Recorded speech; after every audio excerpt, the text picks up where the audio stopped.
I'll concede your point just for brevity, but What? Brevity? We don't do that around here. It's probably No. Citrus, or what is a Capital One Bowl? It used to be Citrus Bowl, right? oh my Capital God, One. dude, where have you been? I just like the real name. It hasn't been the Citrus Bowl since like, what, 2002? What was your highlight side dish from Thanksgiving? Oh gosh, Scotch. This is the Buck Around, the podcast devoted to all things Wisconsin Badger football from a fan perspective. Featuring your hosts, Richard Branch and Maxwell Brusky. And hello, everyone, and welcome back to the Buck Around. Welcome back to episode 377 of the Buck Around. I am one half of the Buck Around, Richard Branch, joined by I don't have one today, Max. I'm joined by Maxwell Brusky. Is that a first? I think we've had this maybe once or I twice think before. But it's well, I don't know if it's a first, but it's definitely a long time. yeah. Good morning and morning. welcome to Top Form Podcasting. With long pauses and whatever that sound was. Need like the thought bubble with like grr. Max, I'd like to believe that we are, we are such masters of our craft that we can go against convention, long pauses, all those things, and it works just And because it works. Yeah, I agree. Yeah, I agree. we operate at such a level. We can let the listeners decide. Watch the graph of the minutes played drop off the cliff Yes, right after let the the minute chips 20. fall where they may. It's nice to be back. It is nice to be back. Yeah. This is our, as promised, spring break episode, the post first third of spring practice, sort of, what do you want to call it? The interregnum period here. You could call it that. Could you? Some might call it spring break. Yeah. Well, I mean, in the practice schedule, because they got the week off Right. and then we got 10 more. I'm just thinking practice schedule, or maybe Yeah. 11 more. I think they did 4, right? Yeah, I think they did 4. Yeah, it's just 4. So yeah, we decided to come together, reflect a bit on what we've seen so far, see how we feel, take each other's temperature. That was oddly phrased. It really was. But you know what? And nobody's listening anymore anyways. It's funny. That's kind of a major league reference right Yes. there. And because the other major league reference that's always made is who the Yes. hell are these guys? Yes. We're trying to remind ourselves. Keeping it somewhat family friendly. Who are these guys again? Which one do I care about? Yeah. Yeah. All right. So I think we just get right into it. Let's get into Yeah. sort of what's been seen and heard, what's been discussed. Do we want to start with the meatiest one? I guess we kind of do, because that for me, here is my struggle, Max. As you and I were, we're chatting right before we hit the big red button. I think your phrase was like, things are kind of going along. Like, I'm not going to mischaracterize, but you're like, it's kind of what I expect. Seems You're to like, be going okay. okay. And you're like, don't you agree? And I did what we did at the start of the show there, which was a long, quiet pause. I'll tell you why. And here's what I'm struggling with. This is the one piece of information that is giving me pause, and I'm struggling with how much to take from it at this point versus how much of it is just me, hearing what I want to hear. Like, Prince of Darkness just kicking in. Mhm. I got to talk about the quarterbacks, and I really only got to talk about Colton Joseph. I don't really care Sure. about Deuce Adams. Here's what I'll say. Let's start with the positive. I'm going to start positive, Max. This is my new me. Yeah. That was You my should. positive clap right there. Good for again, great for podcasting as I'm clapping in people's ears and their cars and their AirPods or whatever they're doing. So apologies. Makes your popper kind of irrelevant. Exactly.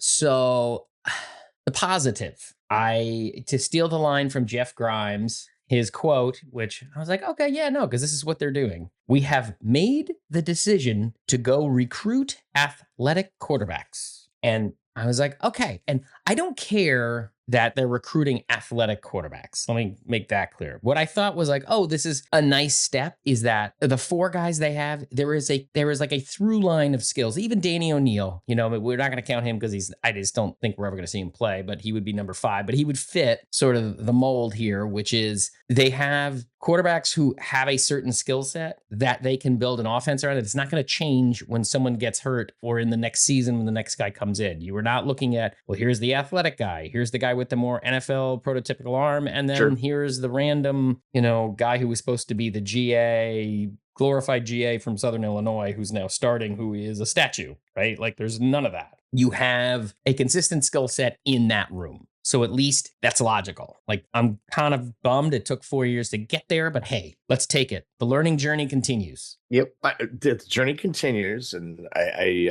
feel like everything's taken 4 years, except maybe the run defense. But other than that, That took 3 years, by the way. I think everything's taken 4 years. So yes, you're right. So that's par for the course. Ahead of schedule. And it goes back to what I'm saying about everything seems okay. So that was positive. Yeah. But, and now we had to get to the but. The part that I am processing, I'm going to say processing how much I dive in on confirmation of my concerns about Colton Joseph from watching a lot of Old Dominion football. Yeah. So like I'm trying not to fall victim to confirmation bias about Colton Joseph airmails a lot of passes and he's consistently delivering the ball high, and plays that could be big plays end up not being big plays because receivers have to make spectacular catches to because it's at the edge of their catch radius because he doesn't deliver an on target ball. It makes me worry. Like I said, like when I was saying, like I'm not sure how he fits when we were talking about him, whatever that was, a month ago. 2 months, probably more like 2 months ago. Yeah. Because I don't know how committed they're going to be to just being like, let's just be the shot offense. Do you know what I mean? We just got to take shots. Part of that, because like, I don't know, like to me, guys who were sort of rotating near the top, like Chris Brooks, who again, seems like a perfectly fine, like prototypical Wisconsin, unspectacular, but sound, piece of an offense wide receiver, isn't a shot guy. Terrell Henry doesn't seem like a shot guy. So it's got to be, some of these new bodies coming, maybe Eugene Hilton. But Eugene Hilton seems more like the catch the ball on a 15-yard post and then go versus, the shot guy. Because the deep threat. Yeah, he's not just like a true deep threat guy.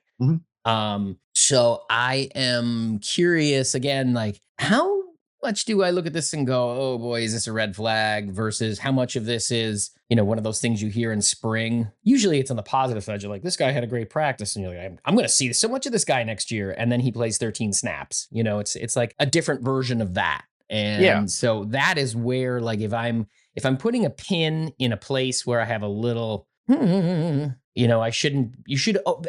practice should be all butterflies and roses, right? And right now, that part has me less butterfly-y and rosy.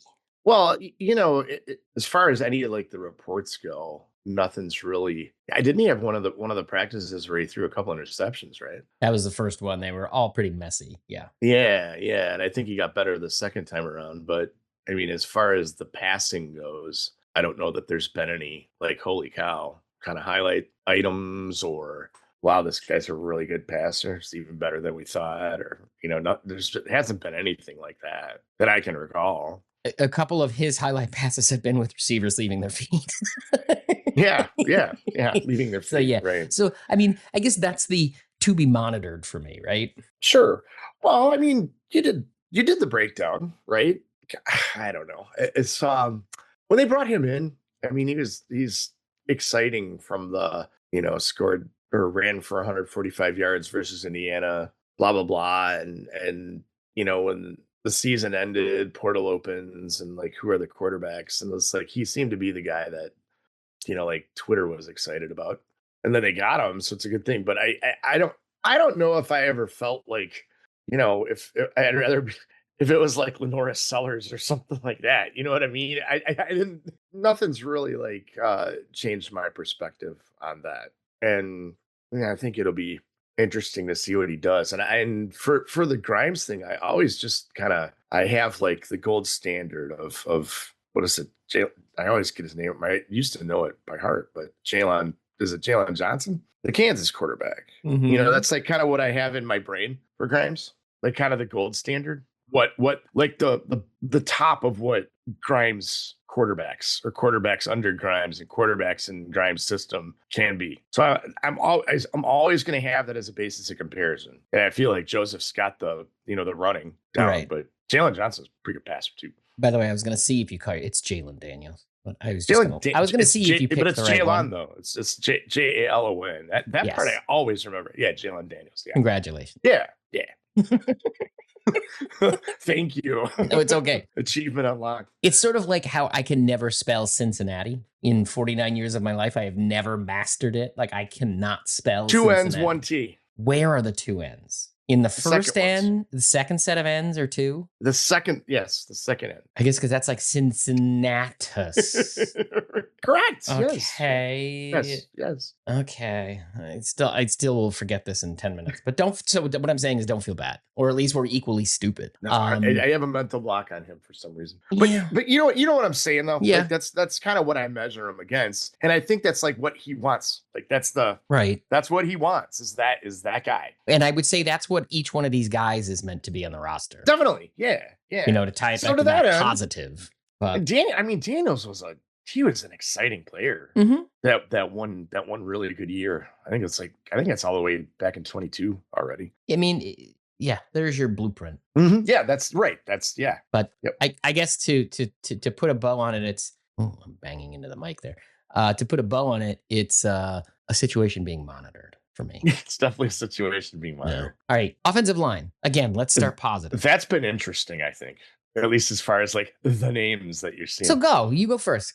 I gotta go to the roster. Well, I here, mean, like so we were what you're talking saying about. is, so I'm assuming it's Haywood moving to right tackle is part of it, and healthy PJ Wilkins. Haywood, and Haywood looks like he's like the Kevin Haywood you remember, except I was surprised that he was at right, not left. Right. Yeah. I mean, him being full speed, I think, is the best thing. Yeah. Again, if you are looking for, hey, this offense has to take a big jump, I think that guy being back to speed and being the clear number one, which is what everybody is saying, that's a big one, right? So here's kind of my thought on that. All right, is I think Haywood's probably the best overall offensive lineman they have. Right? I think you get that vibe. Yeah. Yeah. Okay. And I think that it kind of goes off the quarterback and the way they want to run offense, where, the left tackle, like how did the left tackle come into such prominence, right? You think of The Blind Side, like the beginning scene of the movie, and it's pocket passer kind of thing. That left tackle is there because most quarterbacks are right-handed. And that's like what the left, like that's like the, the paradigmatic left tackle in football for the past 30 years has been. And I think I bet you Haywood would probably be fine, as that person, as that player. And I think he's a plus run blocker, plus pass protector. But I think the way that they want to do it, I think they want to use, he needs to be more athletic they need like the best guy either on the right or left. And I think they feel like they have better, people that are as good. Like they don't need him to do pass protection as a left tackle. They want him athletic and being able to do a number of things because of the way that they're, you have an athletic quarterback, right? So you're going to need a different skill set. That's the way I've interpreted it. I think it's good that they have two anchored down. I mean, Kawecki wasn't being brought in to sit on the bench, so it's not like that's a surprise. No. If you're 40% of the way there, and then honestly, Emerson Mandel, you're really 60%. You're just figuring out where you're going to plug him. Is he going to be a guard? He could honestly, I'm not totally convinced that it doesn't end up, if things go south, that Haywood swings back left and then you plug Mandel back out at the right. Sure.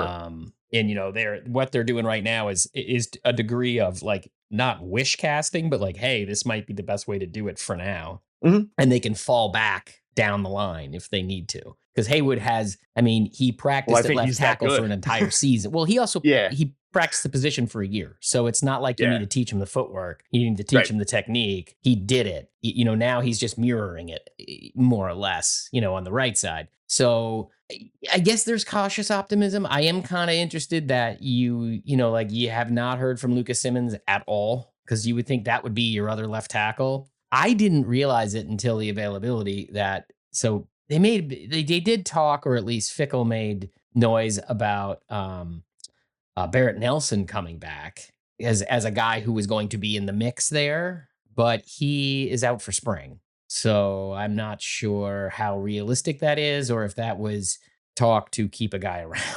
You never know. I don't know. For And depth. that's continuation from last year, though, right? That's continuation from his whole collegiate career, quite frankly, it feels like. Yeah. Just a guy who's never been able to be on the field. So the only thing is, I do feel like the tackles, there aren't a ton of options. If you're sort of your top one, like if you have Haywood, and then if Wilkins isn't the answer, who never played tackle before, which is what I think is interesting. He was a guard. Right. If Wilkins and Simmons isn't the answer, I feel like there's not much else there. Like you have this basket of guys. Well, you're theoretically back where he wanted to avoid, which was looking to young guys. Like, because who is it? Resky? I mean, I don't know who else you're looking at. I've seen his name a lot. Yeah, I mean, you're down the list because I think he's running with the twos, if I'm not mistaken. So you're down the list, and is that okay? I think the other surprising thing to me was I didn't realize that Haywood's 6'9". Yeah, he's a big boy. I did not realize that, and I did not remember that. I also, well, like, you know what I could tell you? I could go back and look at it. Well, no, it'll take me too many clicks, but I want to say... on the roster, Resky's 6'8". Yeah, but I want to say when Haywood came in, they listed him at 6'7" or 6'8", and he's... That's kind of maybe not grown, but they actually measured him, and they're like, oh, he's tall. Oh, whoa. Yeah, I remember 6'7". Yeah, that's what I thought too. I can't swear to it, and I should just look it up, but I'm not clicking through 19 pages. So I guess offensive line, again, I mean, you have a lot of dudes. Like, you have a lot of dudes who are, second and third year guys. You should be able to figure something out here, I guess is I feel like it, yeah. But if I'm still caught up on Fickell's thing about, we're stuck playing young guys. And that's why I'm taking portal guys this year. And that's why I'm not, relying on just a straight recruiting class thing. But unless one of these two guys works out, he's kind of ending up in that spot again. So I'm whatever. Again, I'm not getting back into the learning journey stuff. No, we don't have to. And I think the only other noteworthy part of it is what is it? Is it one guy they brought in out of high school, right? Yeah, Beck and Heiss. Yeah. Well, they had 3. They just peeled them off. Yeah, right. As it went. Other positions. Is there any other ones you want to talk about? Other ones anything that stick out from you from practice? Because those were the 2 big ones for me. Yeah, I mean, I don't know. It seemed like you didn't hear anything bad about tight ends. I haven't heard anything bad or good about the wide receiver group, although there seems to be the transfers getting the ball plenty. I don't have a sense of a pecking order there. Still amazes me. Yeah, that's what I mean. It still amazes me. And like you said before, Chris Brooks seems like a pretty typical classical post 2000 or post 90s era Wisconsin wide receiver. And somebody that I still feel like I don't think anybody's ever seen like the full capability of what he can do or, where his limitations are. I don't think anybody's ever seen that, which makes wide receiver just so difficult to evaluate. No, I think you've never seen it, And out of the transfer guys that have come in the Fickell era, like there's a lot of them that came in highly touted, or had a previous pedigree, and you just haven't seen what that looks like with those guys at their best and somebody getting them the ball. So to that end, I just would say that I haven't heard anything really good or bad or anything that stands out or it's like, holy crap, this, like Hilton last year, I think he was in for spring and they were already like, oh, that dude's going to be a player. Right. Right. There hasn't been anything like that. Not even with the freshmen. No. A little bit of Brock. I feel like you heard his name once or twice, but I think he'd be the one that I feel like you've heard his name. But I think contextually it was like against the threes. And I'm like, okay, so. Yeah. So that one's, so there's not much there. Running back, I think it's the USC guy. Is it Brian Jackson? Mm-hmm. Yeah, I think I feel like I've heard his name the most. Again, but I feel like he's, running with the twos. It seems so far that it's been Dupree and Sama, as you'd expect with the ones. Yeah. We'll see what happens. Like I'm not taking anything from that yet. No, there's nothing to take. Yeah. The tight ends seem much more, stationary. No, not stationary, but more traditional in their, it's sort of in what they're being asked to do. And some like a little bit of the video you see like, oh yeah, there's that like Jacob Harris, like that's a big dude, mean, Yeah, just seeing him in definitely. pads, you're like, that's a big guy. Even just Yeah. like in that, in the spiders or whatever, big boy. But no, the only one for me was trying to, if there were positives, it's theoretically, the two insides they brought in or Kamara, but not two in that they brought in, but Kamara they brought in and Heiberger sound like they're sort of in the mix. I think that's the most interesting set of guys right there is the 4 middle linebackers. Well, what I'm curious to see what Yeah. happens is like Heiberger last year played dollar, right? Like he kind of started to do that wit roll, which was sort of like the guy in the zone, in like a 7-yard deep flat on the sideline, like on the boundary side, or was sort of, a little bit of a rush. I mean, he's a better athletic piece than Witt at this point. Yeah, I kind of wonder if, again, 4 years in, you start to see 3 linebacker looks out of them. Like, do they go back to an odd front this year? I want, like, if they have Yeah. enough, because I mean, like Posa and Catalano will play, but if you have guys who can play, like if these guys are any good, and I'm thinking honestly more Heiberger than Kamara. Like I think Kamara is just like he will be a rotational piece, but I feel like Heiberger at this point, it's like he's ready to do something. Yes. And if you can use some 3 linebacker looks, it might just be time because they have big bodies on the defense. I mean, their defensive line is big. There's nobody who's going to play who isn't big. I mean, you have so many 300-pounders, and so you can do an odd front with this defense, I would think.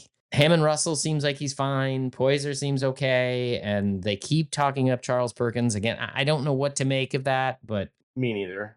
If you Nolan had- Vills, that's like one of the names that that I've was a heard quite random bit one. of. Yeah, Yeah, but I mean, that was like, okay, all right. so that was Tressel in availability bringing him up, and it's like, okay, Nolan Vills has shown great strides, was the exact words that Tressel used in his availability. So we'll see. But again, he's 300 pounds. So if they have Yeah. enough big guys and they could play an odd front like that, maybe that's a way. Like maybe you see something different on defense. Mhm. So that will be the only other thing that I would sort of monitor there. The secondary seems to just kind of be what it's going to be. It's, the 3 transfer corners seem to be fighting, and Jameer Scott seems to be poking his nose in there, which is good because he's kind of the only safety guy. looks kind of fun too. Yeah. But I mean, we'll see.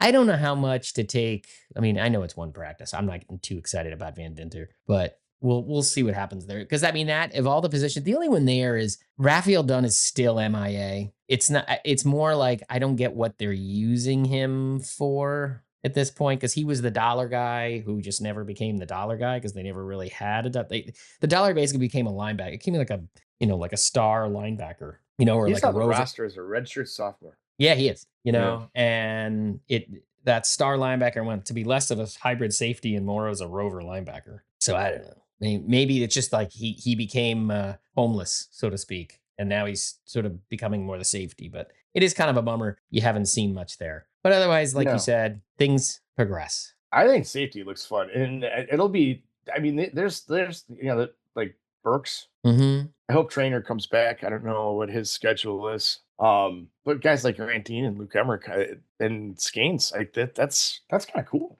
Those are all young guys. There's young guys there, and they're in-house. Safety looks really fun to me. Looks really fun. What was I gonna say? Van Dinter. He's kind of with Sama to me. Like that whole team went to Penn State. Why didn't you? And I don't know if that's bad. Who knows, right? But that was what 31 guys. Yeah, Yeah. Sama may have that been. train. Sama I get. Yeah. Yeah. And not only that for Sama, like it is Wisconsin, it is RBU, like, and there's like you can take it and keep it and do really well. And Jonathan Taylor will talk about you on Twitter. You know what I mean? Like, there's an element of that. I can understand him. Van Dinter is a little bit different. Yeah. Especially since he was a young guy too. Pass rush, last thing. Yeah. I don't know. Clayton, That seems to be a lot of Jalen Williams. Yeah, Clayton, Jalen Williams. If Jalen Williams is much more about like, look how much weight he put on versus I feel like where he is. Like Clayton has been running with ones. Yeah.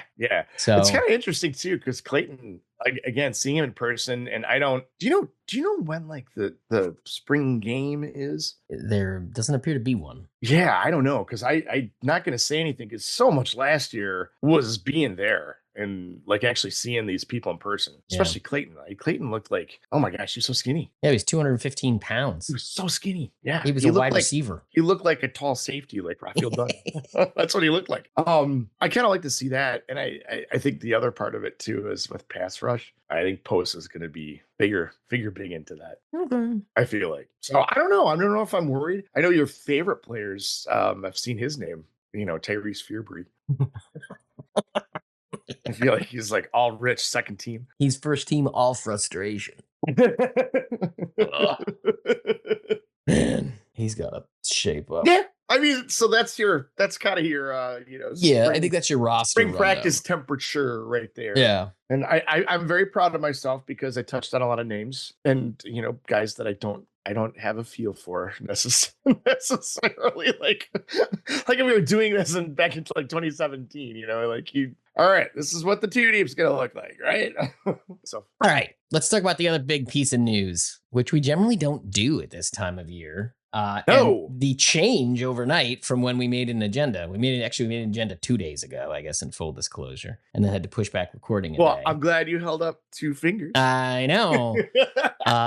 So we were originally going to talk about the Cole Reader commitment. Do we know if it's Reader or Writer, by the way? I think it's Reader. I think it is Reader. It looks like it should be Writer. And, any students of German, when you see the EI, it's I, but, Yeah.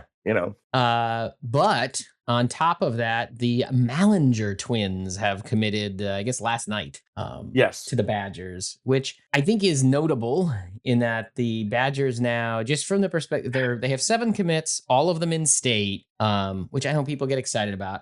That's cool. I'm excited about it. I'm really excited about it. But I do think it's interesting that they now have 7 of the top 10 recruits in the state. Of the remaining 3, 1 is a Badger lean, the running back, Kingston Allen. And He's a then Badger. 1 is the one they lost to Notre Dame, Richie Flanagan, is a Notre Dame legacy, and he's an older brother there plays already. there, yeah. So there's no, Yeah. and then 1 guy went to Northwestern, that Rakowski guy. Okay, you're going to lose the Northwestern kid here and there. So I guess comparing it to last year where they had 1 guy from the top 10, it certainly seems to be a positive. Oh, it's 100% positive. I guess for me, the thing I was trying to figure out, or my question, is, I guess, let me rephrase it. It's always, what does this mean? To me, if you choose, and I'm not saying that I don't or I do, I just don't know yet. But if you want to be an optimist, I think you are very, very justified in saying, okay, this is probably a fairly decent indication of NIL investment. Like if you want to say like, okay, they're actually investing, like the fact that they are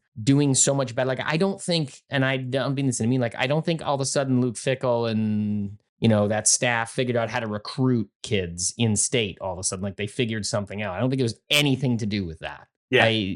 This didn't just happen because it's like Pat Lambert was like, oh, maybe we should recruit the guys that are 100 miles away. Right. Like I don't think something like a light bulb went off in their heads or absolutely. something changed. Yeah. I mean, some of it is it's a deeper in-state class, but I mean, there were plenty of guys. I mean, they were losing guys to Minnesota last year. They were, they were losing them all over. Yeah. And guys who played. And so I would say, I think you can make that argument that there is, if you're looking for an indication of something of that variety, like an NIL component, this might be it. Right. I think so too. And to me, that's money well spent, in a variety of ways. It is a deep class. I mean, it's a lot like, what is it? Was it 2021 with class? The one where, it was 2022, because that was Fickell's first class when they had the 2 kids. Yeah, that was or maybe it was 23, but all the guys that went to Penn State. Like you had Jerry Cross go to Penn State, you had the running back whose name I can't think of, and the offensive lineman, right? Is that the year you're thinking of, I should say? It is, but I think, no. There was only Jerry Cross that went to Penn State, and he really didn't turn out to be much, by the way. No, he was in the portal. No, this is with Billy Schroth. Oh, you're thinking of a played in a different national one. championship game. That Bryson is Hintzman, who's played in a national championship game. I I believe think it was 2021. Yeah, I was gonna say Isaac that's Ham, 2020. and then Joe Brunner. No, 2021 was Benchwall, Wohler, Braylon Allen, Jackson Aker, and Loyal Crawford. Okay, then it would be 22 then. So maybe it's 22. I mean, it was back end. It was back 22 end of because it was Chris. definitely Christ. Yeah, for sure. Yeah. It was definitely Christ. 2022. Yeah. Anyway, I mean, Yeah. this class feels like that class in terms of the talent, maybe even better. That one was higher end. I mean, your Yeah. top 10 guy, you had a 4-star guy as the 6th rated guy in the state, Barrett Nelson. But Yeah, right. I wasn't saying Nelson wasn't really talked about in that as much as the other guys were, No, like Schrauther, Hinsman, or Brunner. yeah, because Strouth went to Notre Dame, Jerry Cross is Penn State, and Hinsman to Ohio State. Yeah, this so is this like one, that. but this one This seems money like well a deep spent. class. Yeah. Yeah, and I think you're right too. I don't think it's a change in emphasis or no. I think it's we're gonna spend money and this is where we're gonna spend it. I mean, I know that's going to be the narrative, but I just don't. That one I think is super lazy. Like I don't. No, think, I think you're exactly right, and I think it's good. I think it is 100% good. And if you're gonna spend money, spend it that way on high level in-state kids. You're not going to be able to do it every year because there aren't that many of them. But this is a good year to do it. I think it's great. I am so happy about it. Well, I mean, I think if you want to use it to extrapolate out whether or not there's a good in-state class, it demonstrates an ability or at least a willingness to apparently be competitive on the NIL side of things. That, when there isn't an in-state class, they can go other places, right? I mean, this is an obvious statement I'm making, but what I mean by it is like It is. Yeah. they have talent nearby that's easy to acquire. So they go and they do the point. It's obvious, but it doesn't make it any less of a good point. Okay. Right. The other part of that too, and this kind of goes back to what I've been saying for quite a while, and it's been my take on it since NIL started and how Wisconsin spends in all of their programs is that Wisconsin has plenty of money, but they're not. It's conservative. And they're not going to go buy running backs from Florida that are in bidding wars with Alabama, and LSU. Yeah, probably. They're just not going to do that. And nobody's going to do that. It's not Texas oil money. Yeah. It's not like that. This is the kind of thing that they will spend money on high school kids, on in-state kids. Is that a theory? Yeah, but that's my theory. And I feel like it's pretty sound because that's where that kind of money will want to spend on a team from Wisconsin. I get I think theory. that's where they're set. That's if they're going to be sentimental and if they're going to overspend, that's where it's going to happen. It's not going to be. Yep, that's. Well, again, I want to hear people challenge me other than you, but but I want to hear it because I feel like I'm right about that because again, it kind of goes with my overall theory about Wisconsin NIL money and the money. There's plenty of money. It's just very conservative. I think to your point, I think for that, segment of fan, I think the idea would be they believe they're spending money on a proven commodity, like a proven theory. Sure. Oh, well, this is how it worked before. So, again, which I don't disagree with the underlying concept that like consolidate your talent that's easier to acquire, that at least gives you a baseline of a roster. Yeah. So I get how it fits. Like I get how your right theory in though. It fits right in with what I'm saying. Like that's what I mean. Based on some higher level of proof. Mm-hmm. Yeah. Yeah. I'm really excited about it. Yeah. This is making my day so far. The part that fascinates me is they have 4 offensive linemen in this recruiting class again. So I guess it's back to that. Who cares? They're from Wisconsin. Yeah, I mean, we can start competing like Iowa with Iowa, who has Iowa offensive line. I'm truly fascinated by if it's just like this was the talent that was there, we'll take it. But if it's 4 offensive linemen in this class again, okay. I get some of it is making up for only 1 in the last one, but I don't know if the Mallinger brothers are on a par with each other or if, one's better or significantly better than the other one. I don't remember. But taking them both, I forgot who the last, because Iowa had a set of twins like that too. And like maybe 2-3 years ago. And, one of them played a lot. One of them played some, other one played a lot. But you take them and it was exciting. And it was very similar to this when I'm blanking on those 2 guys, but it was like, it's exciting. It is. It's exciting. Yeah. One one of them, well, actually, their offer list is pretty similar. Well, I think that's probably because they were Probably. wherever they were going, they're going together. Yeah. Yeah. They're not dummies. They have Duke and Stanford offers. Yeah. Okay. Yeah. No, I think that I don't disagree. But I think. Yeah. Right. So I'm excited. How about this? We sort of end on something positive for once. Yeah. Well, I think it's I think it's really positive. I'll let you get excited. And I feel like my theory is being borne out. I'm gonna let you probably be most happy. excited because I feel vindicated. Yes, there you go. Like I get to say I'm right. When Colton Joseph starts throwing interceptions like 10 yards over the post receiver into the safety's chest, I'm going to feel very vindicated. It's just going to be, when he starts doing that, and it's just going to be run, Colton, run. I know you can do but you get to be vindicated about positive things. Yeah. This is what happens when you live in the shadows. It's the Prince of Darkness. Come into the light. You are only strengthened through sadness. Oh, all right. Man. I'm really chuckly today. That one listener said I laugh too much is really going to have a... That still is in your head, huh? Yeah, rent-free. It is because I present a lot. Like I do a lot of like public speaking at the podium when it's just me and 45 minutes or something like that. But I present a lot, so I'm always very conscious of how much I crack up because I'm such a jolly person. I guess I don't know what to tell you other than I think we've done enough. We got to go. Yeah. Oh, definitely. Yeah. It's 8 o'clock. But let's do it, and we'll count on end of spring. Count on Cody here to make it all better. Yeah, but I leave the pause in the beginning, Cody. We need that, but make us sound smart otherwise. I mean, there's like a 2-minute joke that's set up. Like, why are we talking to Cody with editing notes in the show? This is us, turning the medium on its head, Max. Again, there's a lot of other. It's more on old-timey type of radio or terrestrial radio where they talk about the producer a lot. So you're saying we're not that creative? No, old school. That's what I'm saying. I think we could also just say that we were a little worried that we didn't have much to talk about. We went a little off script a little bit. Yeah, but let's not tell better than that. All right, Max, enough of this. Until the next time? Until the next time, indeed. All right, bye-bye, everybody. Enjoy the conversation? Head on over to buckaroundpodcast.com to find all the ways to connect with the show, links to our Patreon page, and feeds for every major podcasting platform.